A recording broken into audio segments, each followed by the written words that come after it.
guys, how's it going? Laura with Garden Answer. Today I want to give you some simple steps on how you can start fall crops in containers. The first one is to determine what fall crops you can grow in your area. We'll go ahead and flash a list of the most commonly grown crops in my area up on the screen, so feel free to pause the video, check that list out.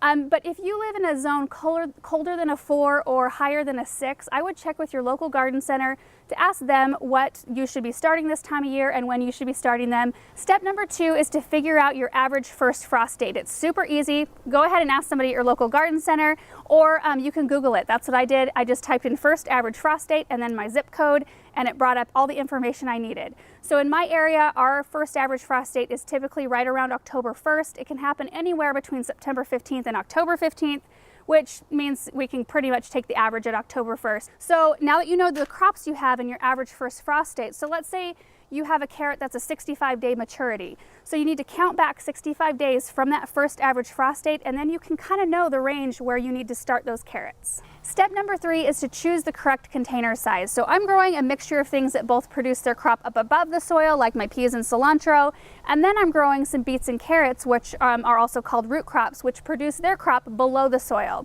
So it's especially important to choose the right container size when growing root crops, because let's say you choose a carrot that wants to get 10 inches long. You want to make sure that the container that you choose is at least 10 inches or more deep so that your carrot can form properly and will be a lot healthier. Step number 4 is to choose your soil, and I would recommend using a really loose, well-draining potting soil. I'll show you what I'm going to use. Let me grab it. So this is Espoma Organic potting soil. Something like this works great for a planting project like this, especially for the root crops. You want to have something that's loose and well-draining so that water isn't being held around those roots so that you don't deal with rot. It also helps the vegetable form a really nice shape. Step number 5 is to use a starter fertilizer to mix it in the soil. I'm using an organic biotone starter from Espoma. Whatever you use, you just want to make sure, number 1, it's a starter fertilizer so it's not too hot, that it won't burn your seedlings. And I prefer to use an organic fertilizer over a synthetic because they break down slower. It's a slower feed for your plants.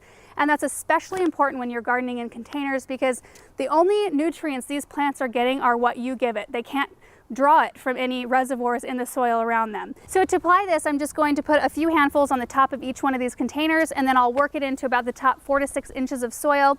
There is directions on the back, a guideline on how much to use per container. If you're a beginner, I would recommend following those directions until you get kind of a feel for how much you should be using, and then it just kind of becomes second nature. Step number 6 is to moisten the soil, and you want to do this before you plant your seeds. And this is a pretty important step, because what it does is by adding water in now, it helps settle the soil so that when you put your seeds in and then water them back in when you're done planting, it doesn't dislodge your seeds all over the place. So what I'm going to do is just water the soil in, mix it in with my hands really well, and then we can start planting. Step number 7 is to plant your seeds. And this is where you want to look at the back of the seed package, because there's a lot of good information on the back.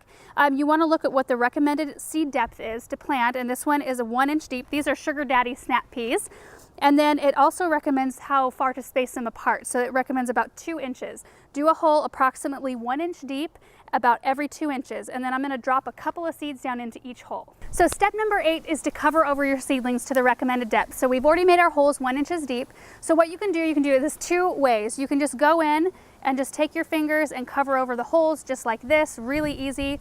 Or you can mix up a little bit of extra soil in an extra bucket, get it moist, and then you can just cover over the holes with that soil. Step number 9 is to water them all in really well, and then you want to make sure to keep them well watered until they germinate, because once you get that seed wet, you cannot let it dry out or else you lose your germination. And the last step, step number 10, is to thin your seedlings. This is a super important step, one that I can't show you in this video. I think we'll probably be doing an update video to show you this step more close up.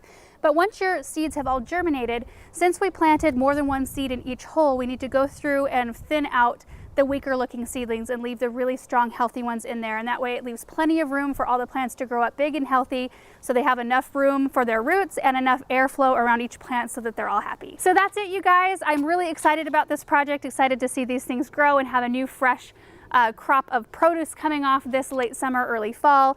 I would love to know what you guys are growing in your gardens. Leave me comments down below. Hope you enjoyed this video, and we will see you in the next one. Bye.